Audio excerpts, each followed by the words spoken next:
Voilà, bonjour à tous et bienvenue. Donc là, nous allons parler du... Vous savez ce que le diable a vraiment mis en place. Il a dénaturé la sexualité, donc dès le départ. Et nous voyons que ce qui tient le monde, ce qui maintient les âmes, un grand nombre, hein, pas tous, mais un grand nombre, le maximum, vers la fin, vers le péché, le sexe, ce qui maintient le monde, en fin de compte, ce qui fait bouger le monde, ce qui régit le monde, sexe et argent. Sexe et argent, c'est ça qui maintient le monde dans le péché. Et le diable, comment le diable peut-il arriver à, à rendre les âmes esclaves du péché? Par l'argent et par le sexe. D'autres choses aussi, mais le principal. Tout découle de là. Donc vous voyez, là je suis à Pigalle, donc vous voyez, il y a beaucoup de... La prostitution, on en voit moins à l'extérieur, mais à l'intérieur, il y en a vraiment beaucoup. Pigalle a toujours été renommée pour la prostitution, le sexe. Hein. Donc à l'époque, c'était pas comme ça, mais maintenant, c'est devenu vraiment à son apogée. Donc voilà le système du monde, quoi, argent et sexe. Donc vous voyez, sexe, pour certains, c'est un véritable business. Donc ils gagnent de l'argent hein, sur le dos de ceux qui sont esclaves de ça. Hein.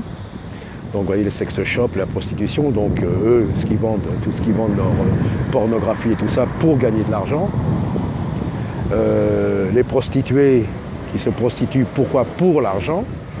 Et ceux qui viennent payer, soit les prostituées, soit la pornographie, puis tout ce qui découle du sexe, de leur addiction au sexe et leur esclave du sexe et de la chair, quoi. Donc voilà, tout est lié, tout est là. Tout est là. Les uns, ils payent parce que pour assouvir leur passion et leur esclavage, et les autres en profitent pour s'enrichir. Donc voilà, donc besoin d'argent et l'autre besoin de sexe. Tout est lié. Et c'est vrai, du bien qu'on ne nomme qu'une fois qu'on est venu au Seigneur, nous sommes plus esclaves. Nous sommes libérés du péché, nous. Parce que celui qui est sous l'emprise du péché, qui obéit au péché, est esclave. Il obéit à sa propre convoitise. Et nous savons que le salaire du péché, c'est la mort. Mais celui qui est régénéré par le don gratuit de Dieu, eh ben, celui-là trouve la vie parce qu'il nous donne la vie. Voilà, ce qui tient, c'est là la plupart des gens que vous entendez qui tombent, soit des serviteurs ou autres, cet homme, ancien homme politique, toutes ces affaires tombent, voilà. Donc sexe et argent, tout est lié, c'est ce qu'il faut, c'est ce qui fait marcher le monde, ce qu'on appelle le monde, mais le monde, quoi, le monde. Et nous sommes dans le monde, mais nous ne sommes pas du monde. Donc voilà, donc c'est un ancien débauché qui vous parle. Je sais de quoi je parle, hein. Ah bah oui. Donc voilà, mais donc qui est-ce qui peut libérer une âme de ça? Aussi bien de celui qui fait commerce de son corps ou comme commerce de la pornographie ou tout ça, aussi bien que celui qui en dépend, qui utilise ça. Il n'y a que Jésus, il n'y a que le sang de Jésus qui peut purifier. Jésus, il a déjà tout pardonné à cette croix. Sinon, impossible. À part le Seigneur Jésus, non, mais c'est possible en Jésus-Christ. Bien sûr, il est venu pour ça. Donc vous voyez, ce monde-là et là, c'est devant nos yeux, c'est tout un commerce, c'est tout un esclavage, hein, parce qu'il y en a qui disent « ouais, je ne vais pas venir » parce que bon, certains quand ils pensent religion, ouais, dans votre religion, ah non, on est esclaves, on ne peut rien faire. Mais c'est eux qui sont esclaves.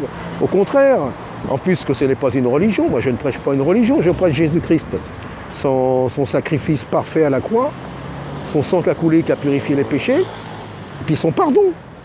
Et puis cette mort avec lui, cette résurrection avec lui par l'eau du baptême. Voilà, c'est ça. Et après on est libre. Mais tu dis que toi tu veux être libre, tu ne veux pas être esclave, mais tu es esclave.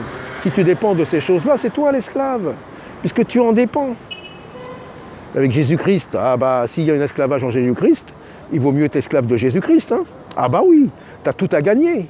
Ah bah oui, là, et il te mène dans les verts pâturages. Hein. C'est lui le véritable berger.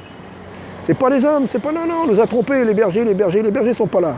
Pour ça, hein, vous voyez, donc je continue, ça me permet d'avancer par rapport au berger, ce que vous appelez les bergers, tout le monde peut être berger. Qu'est-ce qu'il faut le berger? Il amène la brebis dans le pâturage. Mais c'est à la brebis de manger.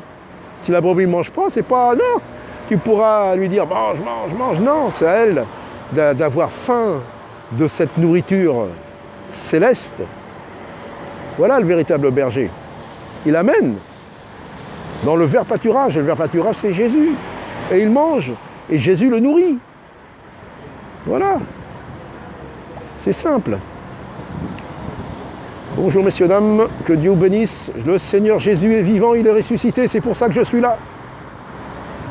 Croyez à Jésus-Christ pendant qu'il est encore temps. Croyez à lui. Il n'y a qu'un seul chemin, il n'y a qu'une seule vie, il n'y a que Jésus-Christ, madame, qui peut vous sauver. Il n'y a que Jésus, il vous a sauvé la croix, il vous a pardonné il y a 2000 ans. Acceptez-le aujourd'hui. Acceptez de vous reconnaître comme pécheur, comme moi-même. Acceptez-le. C'est tellement simple d'accepter de se reconnaître pécheur. Et Jésus nous a pardonné, purifié, messieurs, dames. Venez à lui. C'est toujours le même message, que je sois à droite, que je sois à gauche, que je sois n'importe où, c'est le même message, il n'y en a pas d'autre. Bonjour messieurs, venez à Jésus-Christ. Venez à lui. Il n'y en a qu'un seul, c'est le Sauveur, c'est lui qui vous a sauvé à la croix, messieurs.